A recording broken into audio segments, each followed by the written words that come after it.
Have you ever wondered why kindness feels like a rebellion when survival is already a daily battle? On a bitter night in the forgotten edges of Riverside City, the kind of place where promises went to die and hope wore thin, a 12-year-old boy named Malik Carter pulled the sleeves of his thin hoodie over his frozen hands. The wind slashed against his dark skin, merciless, as if the cold itself had a personal vendetta against boys like him. His sneakers, once a vibrant blue but now battered into a lifeless gray, barely shielded his aching feet from the cracked and unforgiving side. Riverside wasn't just a neighborhood. It was a wound that no one bothered to heal. The streetlights flickered half-heartedly over peeling buildings and trash-strewn corners. Buses, if they came at all, coughed and rattled like dying animals. Grocery stores sold spoiled goods at golden prices because they knew desperate people had no other choice. It was the kind of place where survival wasn't expected to come with dignity. Malik, carrying a burlap sack almost as empty as his stomach, trudged forward, each step a small defiance against the biting wind. Inside his bag, a handful of crumpled soda cans clinked, a meager collection he hoped would earn him enough to buy a slice of stale bread from the corner store. Hunger gnawed at him, no longer sharp, but settled into a dull, constant ache that whispered through his bones. As he passed Monroe and 18th, Malik instinctively lowered his head, but the sneers still found him. Standing under the neon glow of a coffee shop were the Fairview Middle kids, polished, warm, oblivious. Among them was Chase Sullivan, a tall, well-fed boy whose designer jacket alone cost more than Malik's family spent in a month. "Look who's scavenging again," Chase sneered loudly enough to slice through the night. His friends laughed, a cruel, cutting sound. Malik kept walking. He knew the rules. Respond, and you lose more than your pride. "Maybe if you smile pretty, someone will toss you a few coins," jeered another voice, softer but soaked in the same venom. Malik's fists clenched inside the worn fabric of his sleeves. He kept his pace steady, ignoring the sting behind his eyes. His mother's voice, firm, weary, loving, echoed in his mind. "You don't get to make mistakes. Not you, not here." He turned the corner and left their laughter behind, a ghost that followed him in the dark. His heart hammered in his chest, not from fear, but from something more dangerous, the desperate wish that just once someone could see beyond the labels, the poverty, the skin. Without realizing, Malik found himself drawn toward a quiet park tucked behind rusted iron gates. The chaos of the city melted into a brittle stillness. The swing sets creaked in the icy wind, and the skeletal trees whispered secrets no one wanted to hear. He stood there, breathing, allowing the silence to seep into his skin. And that's when he saw him. An old man, maybe in his late 70s, sat hunched on a splintered bench, his thin frame swallowed by a coat too frail to battle the cold. His white hair was a wild mess, the wind tugging at it like a restless child. His hands, spotted with age, trembled in his lap. His eyes, once perhaps sharp, were now clouded with confusion, staring blankly at the ground as if searching for something long lost. For a heartbeat, Malik hesitated. Logic screamed, "Keep walking." He had problems enough: an empty stomach, overdue rent, a 6-year-old sister waiting at home. This man was not his responsibility. And yet, there was something about the way the old man sat, so small, so abandoned by the world, that rooted Malik to the spot. The cold wrapped tighter around him, but he didn't move. His mother's words whispered again, a quiet command stitched into the fabric of his being. "Be better than the world is to you." Malik took a shaky breath, stepping forward into the shadows. "Sir?" His voice cracked in the frozen air, too loud, too hopeful. The old man, whom Malik would later know as Walter Reed, didn't respond at first. Then, slowly, painfully, Walter lifted his head. His eyes, pale, searching, met Malik's for a moment before fogging over again. "Hey." "I don't know," Walter whispered, his voice thin and lost. And just like that, Malik knew. He could not walk away. Tonight wasn't just another night to survive. Tonight was a choice. Before we dive into the heart of Malik and Walter's unforgettable journey, I invite you to take a moment for yourself. Find a quiet, comfortable place. Maybe grab a warm drink. This story is one that deserves your full attention, because sometimes the smallest moments hide the greatest transformations. Now let's begin. Malik Carter tightened his hands deeper into the frayed sleeves of his hoodie, the cold gnawing at his skin like a feral animal. Around him, the deserted streets of Riverside City groaned under the relentless bite of winter.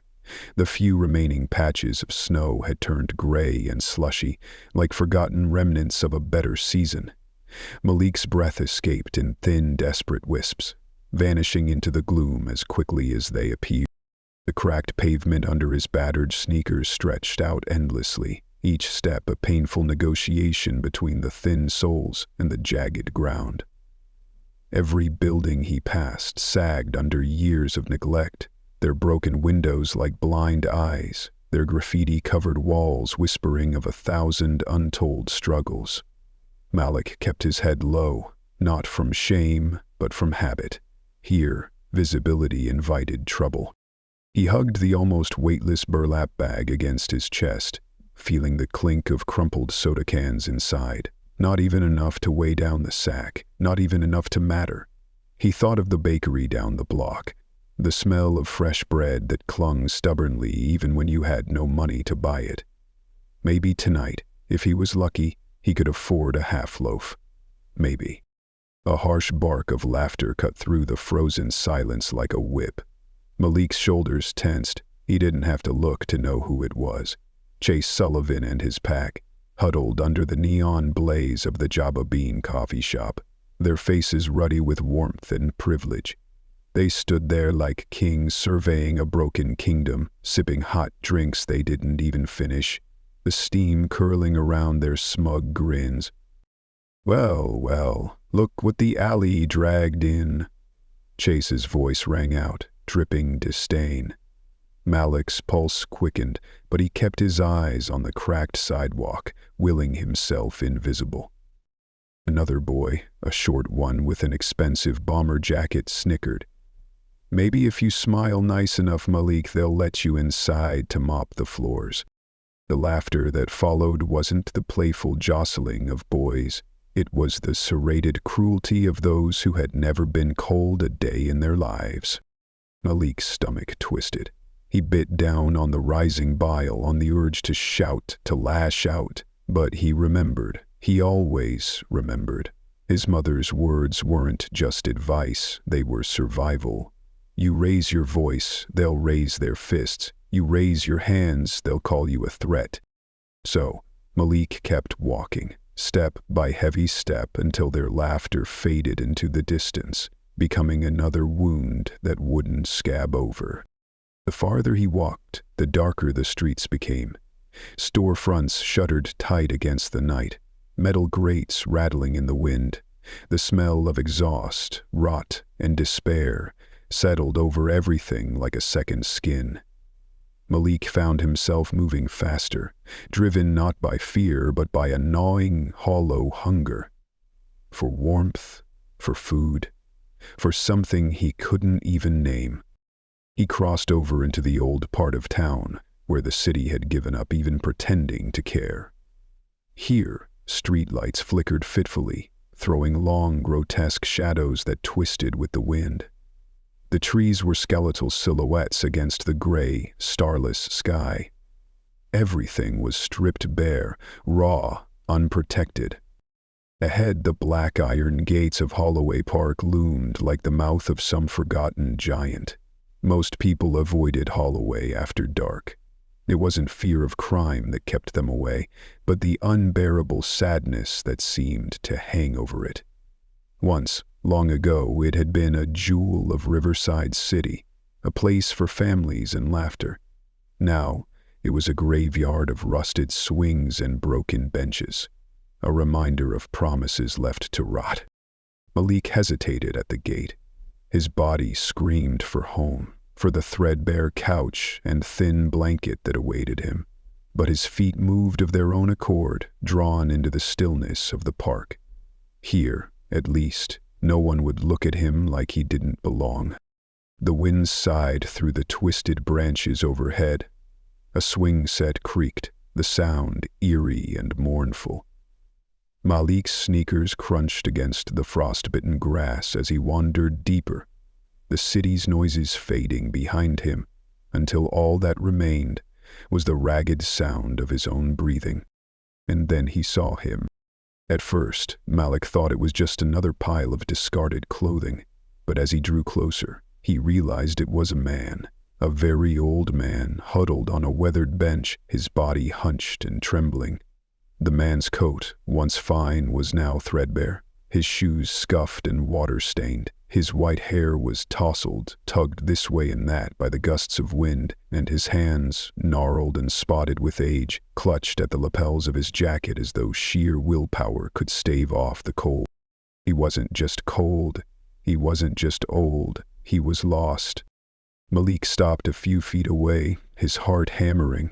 Every instinct screamed caution. Helping strangers got you into trouble. Trusting strangers got you hurt. And besides, what could he possibly do? He had nothing. But then he looked at the old man's face, saw the way his pale blue eyes darted about, searching for something familiar that refused to be found. It was a look Malik knew too well, the look of someone invisible to the world. His fists clenched and unclenched inside his sleeves. "Sir?" Malik called softly, afraid even to break the fragile silence. The old man jerked slightly, his gaze landing on Malik with a flicker of recognition before clouding over again. I don't know," the man whispered hoarsely, voice cracking like thin ice. Malik swallowed hard. The right thing to do would be to call for help, except he had no phone, and finding a cop around here was like chasing smoke. And even if he found one, what then? Would they even bother? Or would they see a confused old white man and a poor black kid and assume the worst? Malik could feel the weight of 100 unspoken dangers pressing down on him. He could walk away. No one would know. No one would blame him. But he would know. The cold gnawed deeper, burning his bare skin, but Malik stepped closer. "You can't stay out here," he said, his voice steadier than he felt. "It's too cold." The old man shivered violently, but made no move to rise. Malik looked around helplessly. There was no one else, no help coming, no miracles. Just him. "Come with me," Malik said, reaching out a hand. The old man stared at it, wide-eyed, as if Malik were offering him something more precious than shelter. Hope. Slowly, painfully, he reached out, his fingers brushing Malik's in a tentative, feather-light touch. Malik gripped his hand carefully, feeling the bones beneath the paper-thin skin, and helped him to his feet. Walter Reed, that would be his name. Malik decided it then and there, because a man deserved more than to be forgotten. Step by unsteady step, they left the hollow park behind, two shadows stitched together against the howling night. The walk back to Malik's apartment felt endless. Walter stumbled often, and Malik's thin arms strained to keep him upright. His own body screamed in protest. Hungry, frozen, exhausted, but he forced himself forward. As they neared his building, Malik's heart hammered in a new rhythm, fear. How would his mother react? Would she be angry? Afraid? Could they even afford this act of kindness? The stairwell of the complex reeked of damp and decay, Malik guided Walter up the cracked steps, their footsteps echoing like accusations in the hollow space. At the door to apartment 4C, Malik hesitated, the key trembling in his fingers. He drew a deep breath and pushed the door open. The smell of weak broth and old carpet greeted him. In the flickering kitchen light, Camille Carter sat hunched over a mountain of unpaid bills, her face drawn tight with exhaustion. Amari Carter, just 6, sat cross-legged on the sagging couch, her tiny hands flipping through a torn picture book. Both their heads snapped up at the sight of Malik, and the stranger clinging to his arm. "Malik?" Camille said slowly, her voice low and sharp with alarm. "Who is this?" Malik stepped forward, placing himself between his mother's fear and the old man's frailty. "I found him," Malik said simply. "He was alone, freezing. He doesn't know where he's supposed to be." Camille's eyes narrowed, flickering from Malik's flushed cheeks to Walter's trembling frame. Her lips pressed into a hard line. For a moment, the room teetered between two futures, one where fear ruled and one where compassion did. Finally, Camille sighed, rubbing her temples with trembling hands. "We don't have much," she said, her voice cracking with the weight of too many sacrifices. "But we have enough to be human." She stood and pulled out a chair from the rickety table. "Come in," she said to Walter, softer now. "Warm yourself up." And so he did. And so began the night that would change everything. The door creaked open under Malik's trembling hand, the hinges groaning like weary old men. Warm, stale air rushed out to meet him, carrying the faint smell of boiled broth and something older, deeper. The scent of endurance soaked into every fiber of the cramped apartment. The flickering light overhead stuttered against the cracked ceiling, throwing shifting shadows across the worn furniture. Camille Carter, still hunched over the kitchen table piled with overdue bills, looked up sharply at the sound.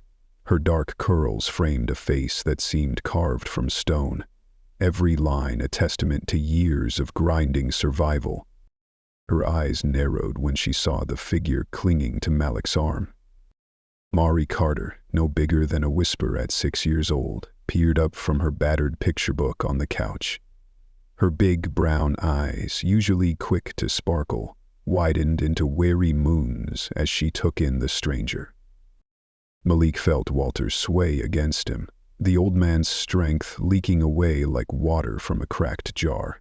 He tightened his grip, silently willing Walter to stay upright, to not collapse under the weight of this fragile hope he had dared to carry home.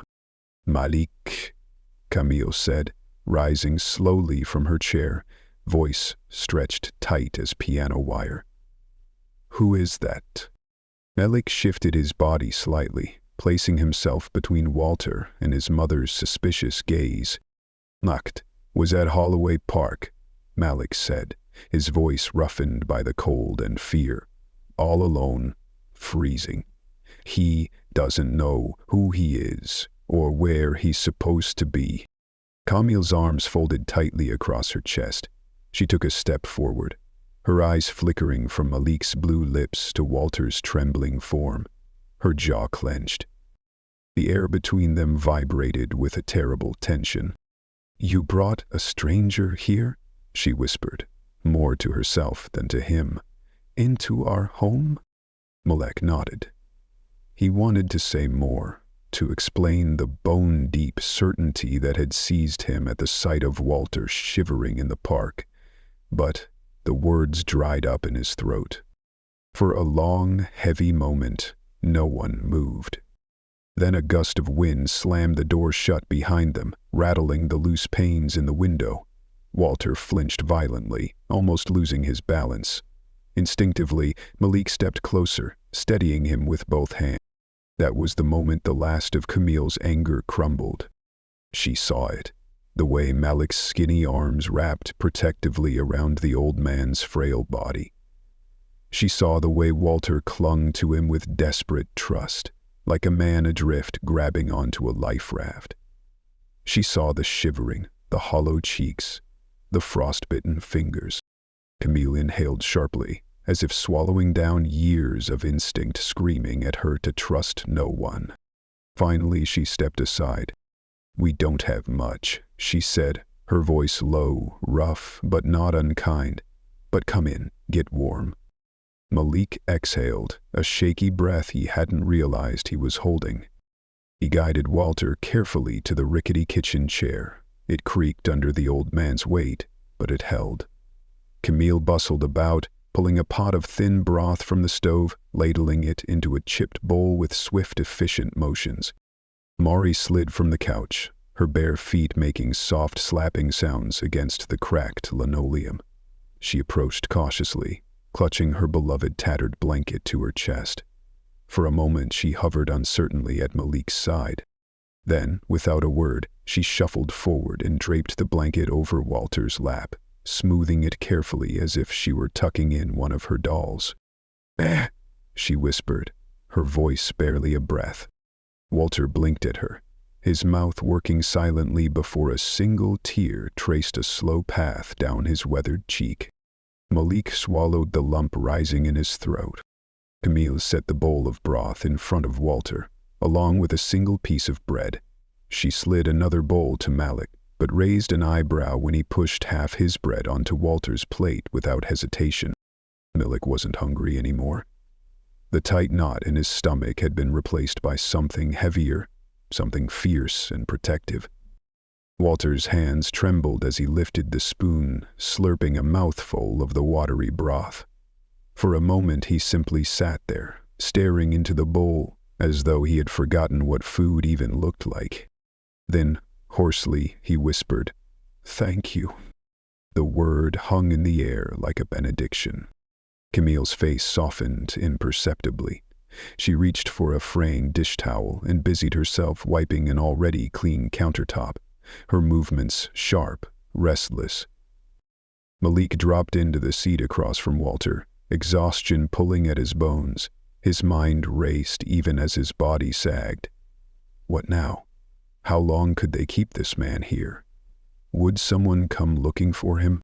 As if summoned by the thought, Malik noticed a glint of metal peeking from beneath Walter's sleeve. Frowning, he leaned closer, gently brushing aside the cuff. There, snug against the old man's wrist, was a bracelet, silver, worn, the edges dulled by time. Malik squinted, noticing something etched into the underside. A string of numbers. A phone number. His heart thudded painfully against his ribs. "Malik," said quietly. Camille came over, wiping her hands on her jeans. She leaned down, her tired eyes narrowing at the sight of the bracelet. "A phone number," she murmured. She straightened, glancing at Malik, something fierce and determined rising in her face. "We need to call it." "But what if—" Malik hesitated, all the old fears coiling back. "What if they don't want him? What if they hurt him?" Camille placed a hand on his shoulder, grounding him. "We have to try," she said simply. Malik nodded, swallowing hard. He crossed the room to the ancient landline mounted crookedly on the wall. The receiver was sticky and cracked, but the dial tone buzzed in his ear like a lifeline. With trembling fingers he dialed. 1 ring, 2, 3. On the 4th, a man's voice answered, sharp, urgent, raw. "Hello?" Malik clutched the receiver tighter. Hi," he said, voice cracking. I think I found someone who belongs to you." There was a beat of silence thick enough to drown in. "Who is this?" the man demanded. "My name's Malik Carter," Malik said, rushing to fill the void. "I found an old man. He was alone, at Holloway Park. He had this bracelet with your number on it." The silence stretched again, but this time it was charged, electric. Then came a sharp inhale, like someone being yanked out of drowning waters. "Oh my God," the man breathed, his voice cracked with desperation. "Is he okay? Is he hurt?" He's safe," Malik said quickly, glancing back at Walter, now slowly sipping his broth under Amari's watchful gaze. He's okay. There was a long, trembling exhale on the other end. His name is Walter Reed, the man said. He's my father. He has early dementia. I turned my back for 1 second and he was gone. Malik's throat tightened. Be safe, he said again. You can come get him. Where are you? The man asked, urgency sharpened to a knife's edge. Malik hesitated. The old fear prickled his skin.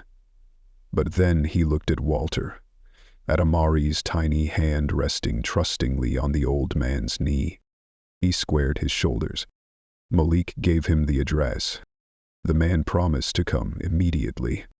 Malik hung up the phone with shaking hands. He turned back to his family, who watched him silently. Someone's coming, Malik said. His voice sounded different to his own ears. Older, steadier. Camille nodded once. No more words were needed. They waited. Time stretched and sagged, each minute heavy with expectation. Walter dozed on the couch, wrapped snugly in Amari's blanket. Camille resumed her place at the table, her pen moving over unpaid bills, though Malik doubted she was really reading them. Amari leaned against Malik's side, thumb in her mouth, eyes fluttering.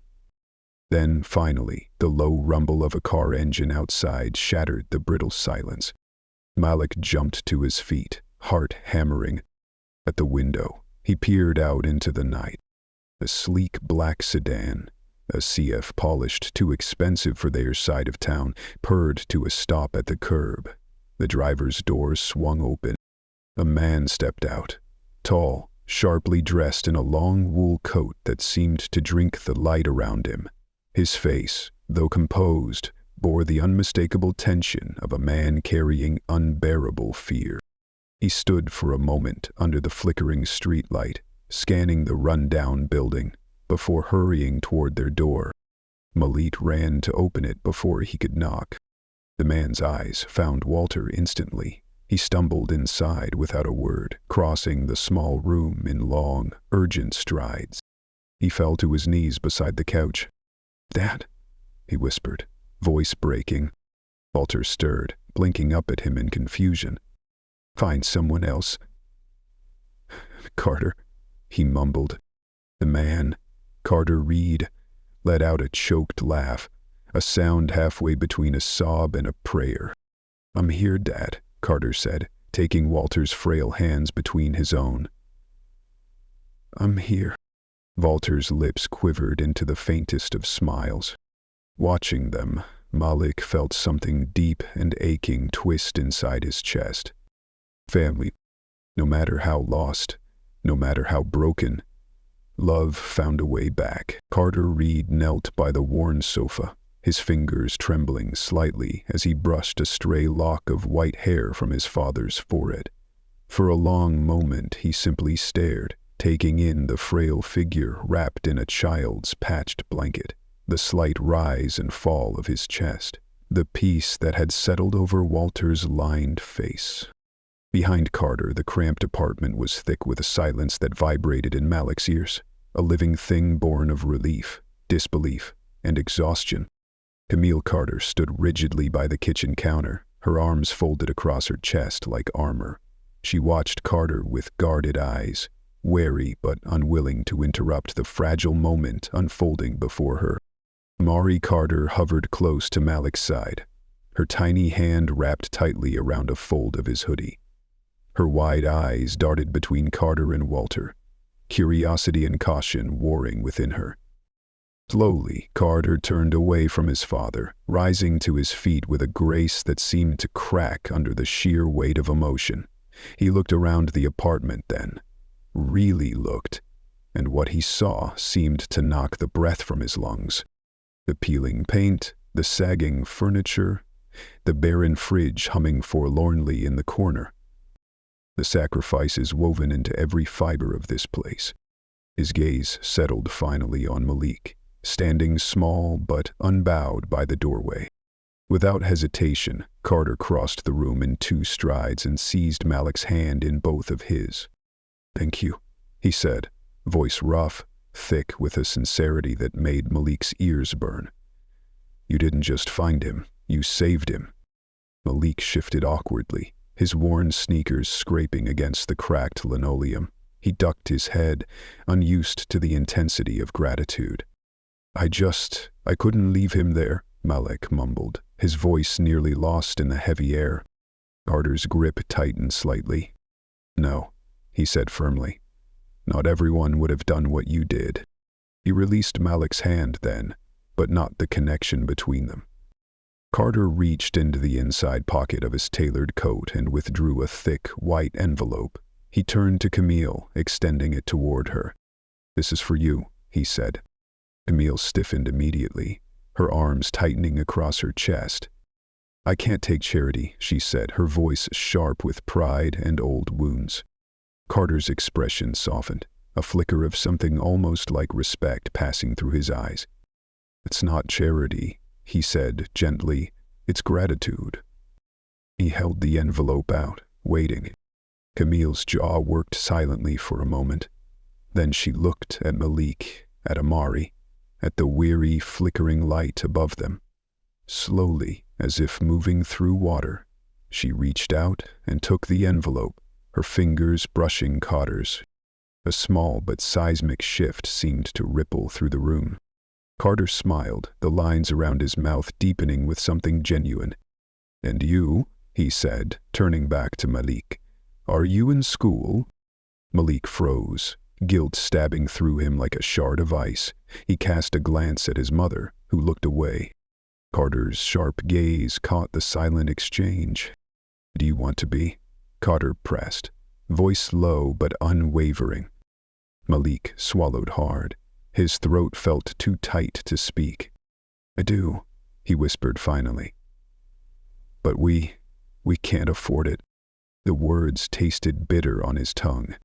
Carter nodded, as if he had already guessed. "You can now," he said simply. Malik blinked up at him, confused. "I'll cover it," Carter continued. "Tuition, supplies, whatever you need." He paused, his voice dropping lower, more intimate. "All I ask is that you keep being who you are. The kind of person who does the right thing, even when no one's watching."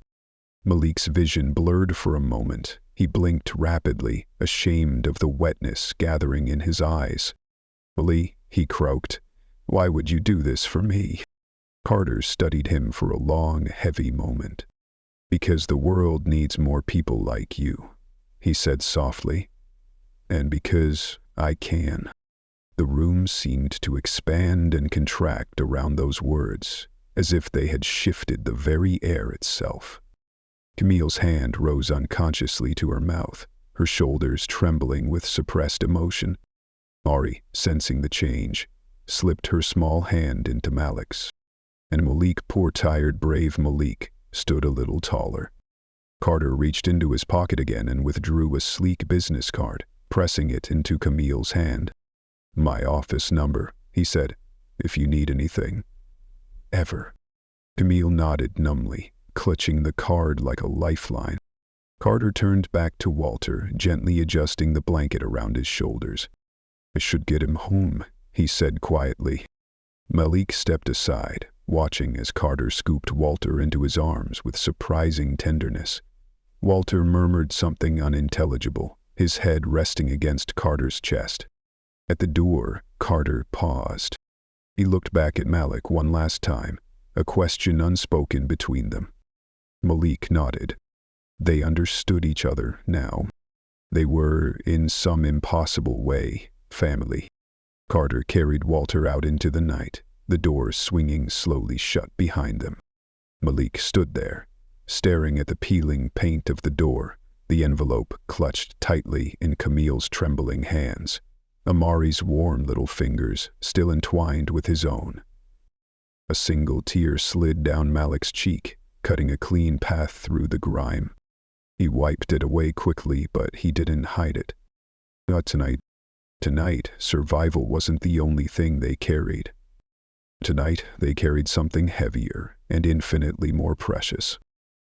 The apartment fell into a hollow stillness after the door clicked shut. Malik stood frozen for a long moment, the hum of the refrigerator filling the silence like a nervous whisper. The dim overhead light flickered once, twice, then steadied into a weak, sputtering glow. Camille Carter sagged into the nearest chair, the thick white envelope trembling in her hands. She placed it on the table carefully, as if it were something sacred or dangerous. Her fingers hovered over it, reluctant to tear it open, as though afraid it might vanish if she moved too fast. Amari Carter, sensing the shift, squeezed Malik's hand before scampering back to the battered couch. She climbed onto it and curled into a tight ball under the patchwork quilt, watching everything with wide, solemn eyes. Malik remained by the door, the cold from outside still clinging to his skin. His heart was pounding, but not with fear. Something else thrummed through him now. Something heavier, something sharper. Possibility. Camille finally peeled back the flap of the envelope. A thick stack of crisp bills spilled out, and Malik saw her mouth part slightly in shock. Beneath the cash, nestled carefully, was a handwritten note on thick paper. Camille picked it up with trembling fingers. Her eyes moved across the page slowly. Malik watched the tension in her shoulders ease, just a fraction, as she read. Then, without a word, she slid the note across the table toward him. Malik leaned over to read. For the food you shared, for the warmth you offered, for seeing a man when others saw a burden. This world needs more of you. Carter Reed. The words blurred slightly as Malik blinked fast, the sting behind his eyes fierce and sudden. A sharp crack split the silence as Camille slapped the envelope back onto the table, the money fluttering slightly under the impact. She sat back heavily in her chair, burying her face in her hands. Malik didn't move. He had never seen his mother cry. Not when they lost the heat in winter. Not when the landlord banged on the door demanding rent. Not when the cupboard sat empty. But now, in the flickering light of a tiny kitchen, with a stranger's thank you letter trembling between them, Camille wept. Silent, shaking sobs that ripped through the brittle shell she had worn for so long. Malik crossed the room in 2 strides and dropped to his knees beside her. "Mama," he whispered, voice cracking. Camille lifted her face, tears carving wet tracks down her cheeks. She cupped his face in both hands, pressing her forehead to his. "You did good, Malik," she breathed. "You did more than I ever dared hope." Malik closed his eyes, letting her words sink deep into the cracks inside him. They stayed that way for a long moment, stitched together by grief and hope, by all the things too big to name. Then Camille straightened, swiping her cheeks roughly. "We're not finished," she said, her voice steadier now. "This," she tapped the envelope, "this isn't a miracle. It's a beginning." Malik nodded, his heart hammering against his ribs. That night they didn't sleep much. Camille spread the cash across the table and made careful piles. Rent, utilities, groceries. Every dollar was counted twice, sometimes 3 times. Malik sat across from her, memorizing the way her brow furrowed in concentration, the way she bit the inside of her cheek when she thought hard. Amari eventually drifted into sleep on the couch, her breathing soft and even. Outside, the city moaned and rumbled, but inside, the Carter home pulsed with a fragile, flickering hope. As dawn bled gray across the cracked windows, Camille laid her hand flat over the last pile of bills. "Tomorrow," she said, meeting Malik's gaze, "we start again." Malik nodded, too full to speak. He rose to his feet and moved to the window, pushing aside the thin curtain. In the distance, the city sprawled out. Broken, tired, unkind. But somewhere out there, someone had chosen to believe in him. Someone had opened a door he hadn't even dared to knock on. The horizon glowed faintly gold, a crack in the dark. Malik pressed his forehead against the cold glass and closed his eyes. He would walk through that door. He would become the kind of man who left doors open for others. Behind him, Camille's chair scraped against the floor. He turned to see her standing tall, the envelope clutched tight in her hand, Amari's tiny body resting against her hip. "Come on," she said, smiling through exhaustion. "Let's get ready. We've got a future waiting." Malik smiled back, something fierce and defiant rising inside him. The night had been long, the world still cruel. But the door was open now, and they were stepping through. The morning air was thin and biting as Malik Carter stepped onto the cracked sidewalk outside their building. The city smelled of wet concrete and distant fires, of worn hopes clinging stubbornly to the wind. His breath came in short, white bursts that dissolved into the steel-gray sky. Beside him, Camille Carter held Amari's small hand tightly. She had wrapped Amari in Malik's old jacket, 3 sizes too large, the sleeves flapping around her tiny wrists like wings not yet grown strong enough to fly. They were a fragile trio, standing there against the enormity of Riverside City. But today, for the first time in what felt like forever, they were not moving out of fear. Today they were moving towards something. A sleek black sedan idled at the curb, a sharp contrast to the crumbling street around it. Malik spotted Carter Reed behind the wheel, his hand tapping absently on the steering wheel, his face tense but expectant. Malik tightened his grip on the fraying strap of his borrowed backpack. Inside were a few battered notebooks, 2 pencils he had sharpened down to stubs, and a second-hand dictionary with half the spine missing. Tools, he reminded himself, not just things. Weapons for a different kind of survival. Carter stepped out as they approached. He crouched down so he was eye level with Malik. "You ready?" Carter asked, voice low, steady. Malik nodded, though his heart hammered against his ribs like a trapped bird. "I think so," Malik said, then, almost inaudibly, "I'm scared." Carter smiled, not a dismissive smile, but one lined with understanding. "Good," he said. "That means you care." He stood, ruffling Malik's tightly curled hair with a rough affection that made Malik's throat ache. Camille approached cautiously, her posture wary but less rigid than the night before. "I don't know how to thank you," she said quietly.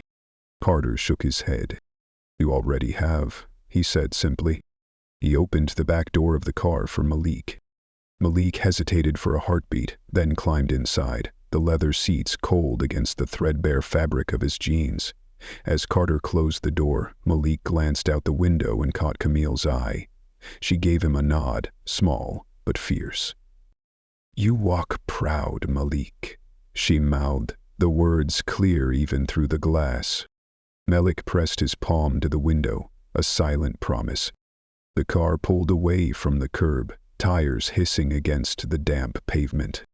As the city unfolded outside his window, rows of broken dreams and stubborn survival, Malik felt a strange weight settle on his shoulders.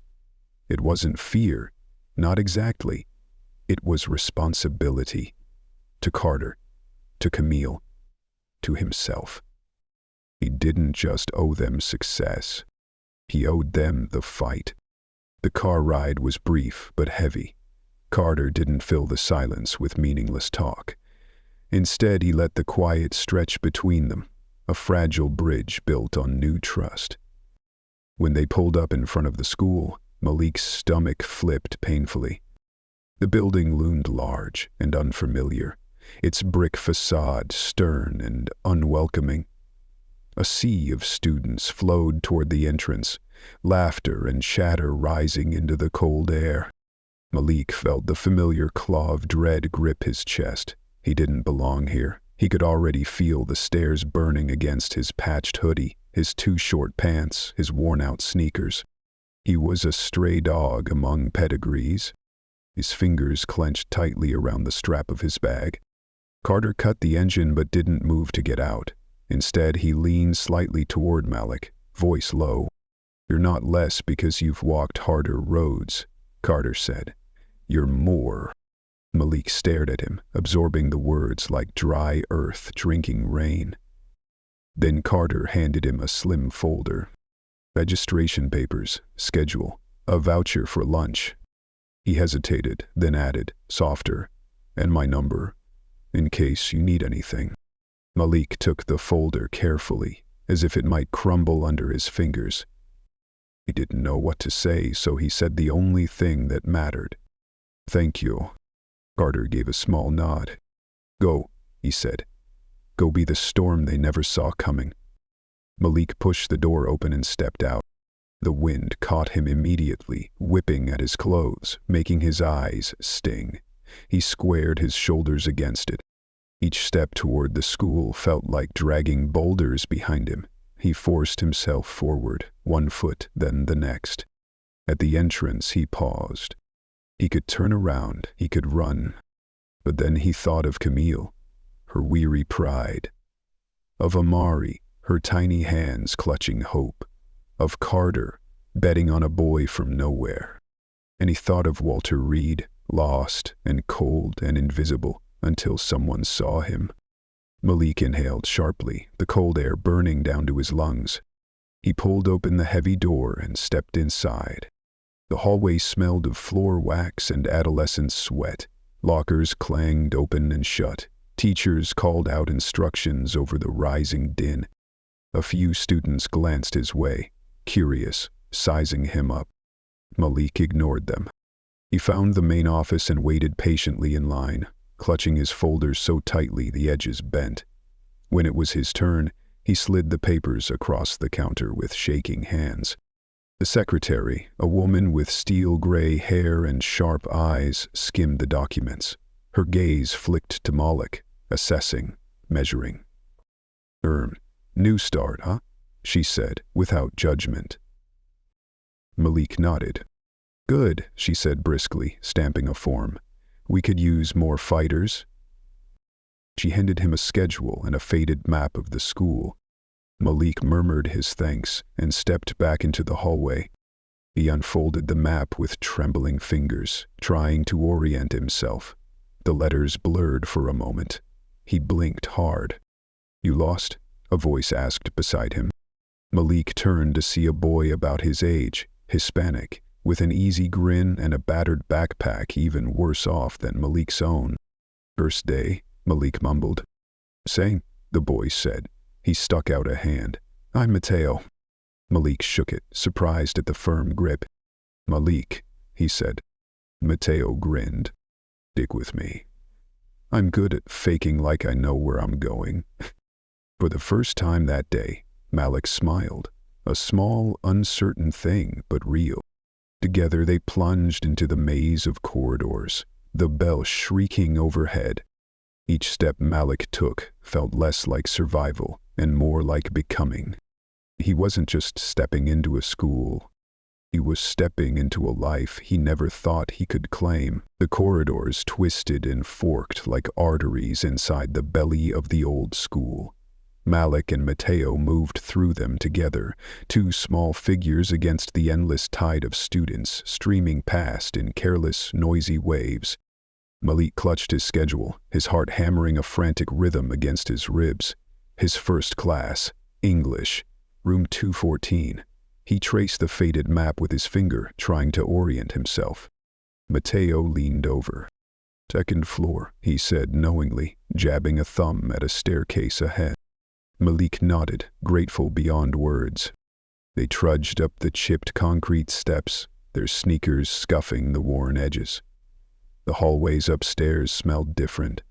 Older somehow, dustier, as if the walls themselves held their breath between generations of students. Room 214 loomed ahead. Malik hesitated at the door. Inside, students milled about, laughing, jostling, claiming desks like tiny territories. The room buzzed with easy familiarity, a rhythm Malik had never learned to move to. He wiped his sweaty palms on his jeans. "You got this, bro," Mateo said, clapping him on the shoulder. "Fake it till you make it." Malik flashed him a quick, nervous grin. He squared his shoulders and stepped inside. The air felt thicker in the classroom, heavy with the scent of dry erase markers, paper, and teenaged nerves. Malik chose a desk near the back, sliding into it quietly. A few heads turned. A few whispers stirred. Malik kept his eyes forward. The bell screamed its warning, and a tall woman strode into the room. She wore a denim jacket over a flowered dress, and her braided hair was piled atop her head like a crown. She exuded a no-nonsense energy that commanded attention. "Good morning, scholars," she said, smiling. "My name is Miss Ramirez. Welcome to English literature. This year, we're not just going to read books. We're going to figure out what they mean to the world and to you." Her voice was strong, musical, alive. Malik found himself sitting a little straighter. Mrs. Ramirez passed around syllabi, weaving through the rows with the easy grace of someone who knew every crack and creak in the floorboards. When she reached Malik's desk, she paused. Her eyes met his, sharp, searching, but not unkind. "New face," she said, more observation than question. Malik nodded, his mouth dry. "Malak," he managed to say. She smiled, not a polite smile, but a real one. "Welcome, Malik," she said simply. And just like that, something shifted. A brick loosened in the wall he had built around himself. The class began. As Ramirez launched into a passionate discussion about their first novel, of mice and men, and what dreams meant for people who were told they shouldn't have any. Malik listened, heart pounding, as she spoke of loneliness, of hope, of the brutal math of survival. Her words dug into him like seeds finding cracks in concrete. Halfway through class, Miss Ramirez asked them to pair up and discuss a question she had written on the board. What does it mean to be seen? Malik stared at the question, feeling its weight settle into his bones. Mateo scooted his desk closer. "So," Mateo said, grinning, "seeing. I guess it means not being invisible, right?" Malik nodded slowly. He thought of all the times he'd walked down the streets of Riverside City, a ghost in tattered shoes. He thought of Walter Reed, shivering on a park bench, fading into nothingness. He thought of Carter Reed, who had looked at him and seen. "It's more than that," Malik said, surprising himself with the firmness in his voice. "It's knowing you matter, even when the world pretends you don't." Mateo whistled low. "Deep, bro," he said, tapping his pencil against the desk. Ms. Ramirez wandered by, catching the end of Malik's words. She stopped, tilting her head. "Would you mind sharing that with the class?" she asked. Malik's stomach flipped. Every instinct screamed to shrink, to disappear, to not draw attention, to not be noticed. But another voice, new, quiet but insistent, whispered, "You belong here." Malik swallowed hard. He stood. 30 pairs of eyes turned to him. His legs trembled, but he kept his chin up. "To be seen," Malik said, voice shaking but clear, "means to know you matter, even if everything else around you says you don't." Silence. Then, from somewhere in the back, a slow, deliberate clap. One student, then another. Soon the room filled with applause, not thunderous, but sincere. Malik sat down fast, cheeks burning, heart hammering. Ms. Ramirez's smile was slow and radiant. "Thank you, Malik," she said. "That's exactly right." Malik stared at his desk, dazed. For the first time in a long time, the walls around him cracked, and light poured through. When the bell rang, students flooded out into the hallway. Mateo thumped Malik on the back. "Dude," he said, laughing. You killed it. Malik ducked his head, grinning despite himself. As he stuffed his papers into his battered backpack, he caught a glimpse of his reflection in the window. Same ratty hoodie, serrated the same patched-up sneakers. But something was different. Something inside him had shifted. He wasn't invisible anymore. Not to them. And, more importantly, not to himself. By the time the final bell rang, Malik Carter felt like he had run a marathon he didn't even know he had signed up for. His mind buzzed with new names, new hallways, new rules. His notebook was filled with hurried, slanted notes, and his backpack sagged heavier against his shoulder. But underneath the exhaustion, something pulsed stronger, a steady, fierce thread of hope weaving itself through him. As he pushed open the heavy front doors of the school, the late afternoon sunlight poured over him, golden and sharp, as if the day itself was applauding his survival. Waiting by the curb was the black sedan. Carter Reed leaned casually against the hood, arms folded, the cold biting at the edges of his sharp coat. When he saw Malik, he straightened, a small, proud smile playing at his lips. Malik jogged the last few steps. You made it, Carter said simply. Malik nodded, breathing hard. I didn't think I could, he admitted, voice low. But you did, Carter said, and tomorrow you'll do it again. And the day after that, until one day, you won't even remember being scared. He clapped a hand on Malik's back, steady and warm. Let's get you home. They drove in companionable silence, the city sliding by like an old film strip.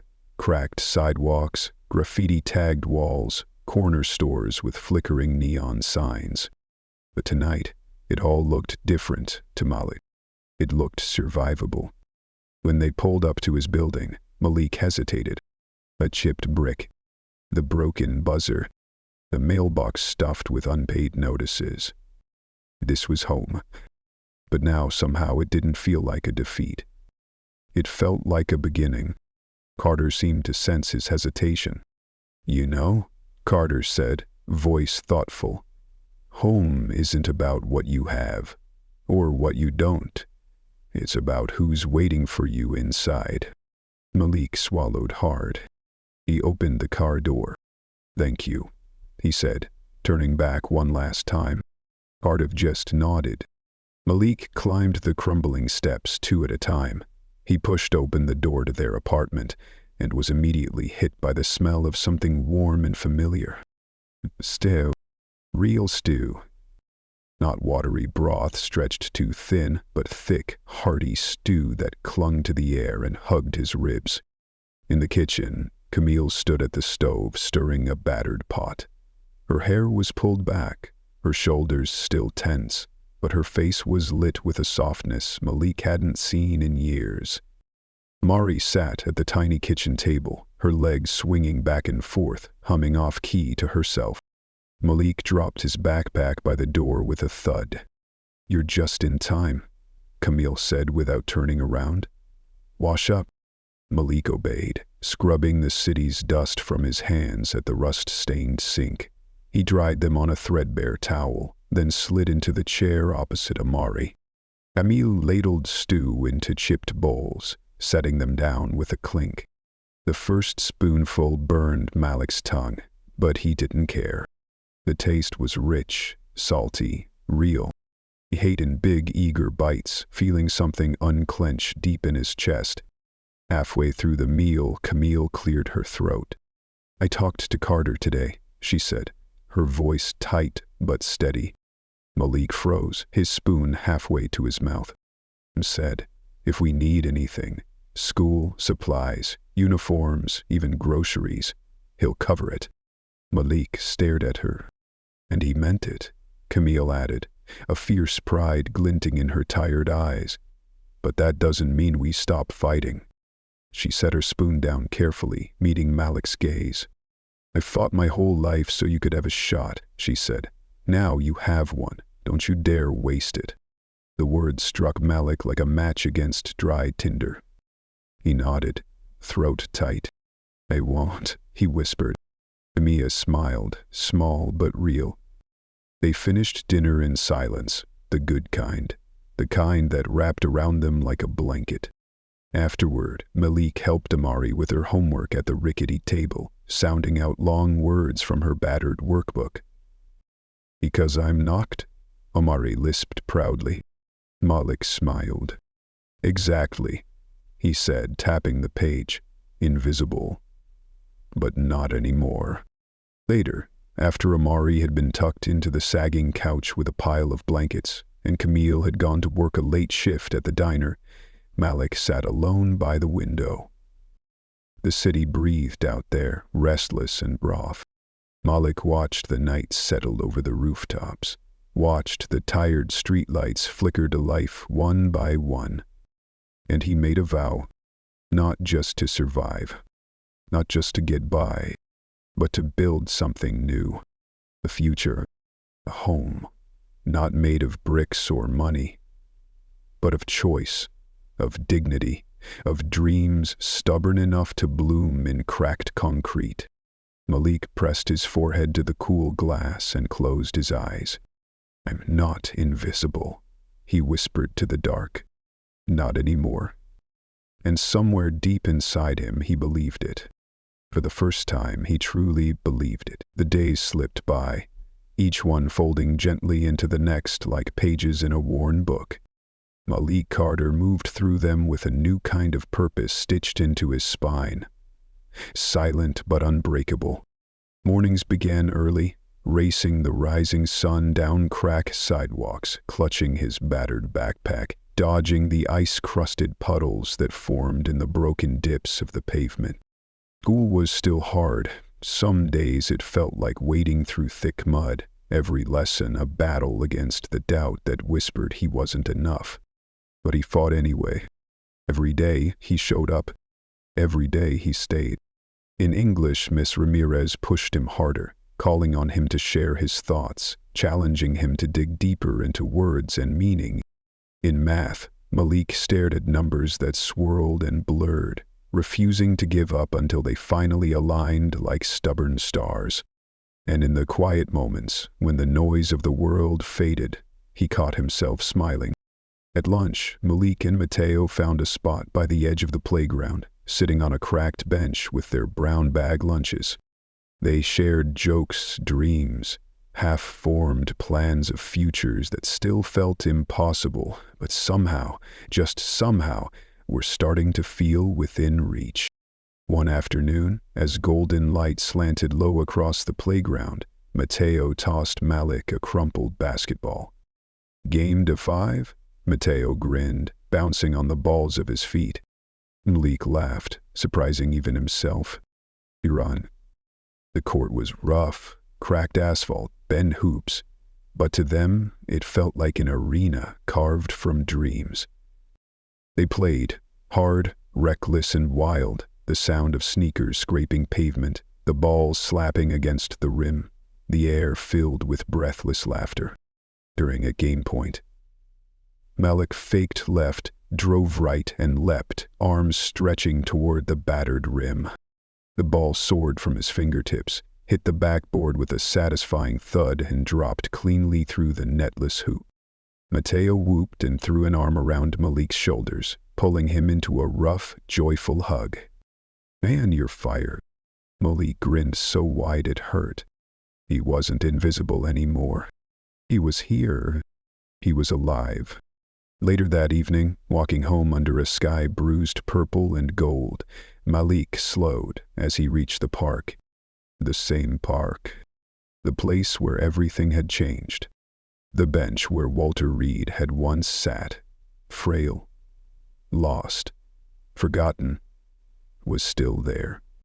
Empty now, its wood splintering, sagging under years of weather and neglect. Malik approached it slowly, heart pounding. He ran his fingers over the rough grain, feeling the ghost of that night cling to the wood. The fear, the cold, the decision that had unraveled his whole world and rewoven it into something new. He sat down. The chill of the bench seeped into him, grounding him. Malik pulled out a piece of crumpled notebook paper from his bag. He smoothed it against his knee, took out a blunt pencil and wrote carefully, slowly, the way Miss Ramirez had taught him when something mattered. Dear stranger, if you're lost, if you're tired, if you think nobody sees you, you're wrong. Someone does. You matter. Don't give up. He folded the paper into a small, tight square and tucked it under a loose slat in the bench. Own secret. A seed. A prayer. As Malik stood and turned toward home, the street lights flickered to life, one by one, casting long, golden shadows across the broken sidewalk. Above him, the first brave star punched through the bruised sky, and inside him, Malik felt something root, deeper, stronger. Kindness didn't disappear. It echoed. It multiplied. It changed everything. Malik shoved his hands into the pockets of his worn hoodie and grinned into the cold. He didn't know exactly what tomorrow would bring, but he knew he would meet it standing tall in the soft hush of a cold evening. Malik Carter stood at his window, watching the city hum and flicker beneath a velvet sky. No cheers, no applause, just the silent certainty of survival, of choosing kindness even when no one was watching. In that quiet, Malik discovered a strength more enduring than fists or fury, the strength to begin again. The days that followed were not easy. They never are when rebuilding something from brokenness. But Malik's small act of compassion, tucked beneath a splintered park bench, would ripple outward, reaching places he would never see, because when injustice tries to erase a life, even the smallest voice raised against it leaves an echo that cannot be silenced. The heart of this story is simple but profound.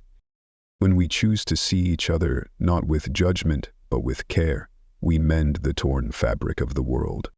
In a time when cruelty often roars the loudest, it is the quiet acts of goodness, the unnoticed kindnesses, that become the most radical form of resistance. No matter how fractured the world may seem, every small act of decency plants a seed, and seeds, even the forgotten ones, have a way of growing. If this story touched your heart, we invite you to be part of something bigger. Please subscribe to Unheard Racist Stories, share Malik's journey, and help us keep these echoes of truth alive so that healing, dignity, and justice can reach even the most forgotten corners of our world. Thank you for being here. We hope you'll continue this journey with us, where every story heard is a step toward a better tomorrow.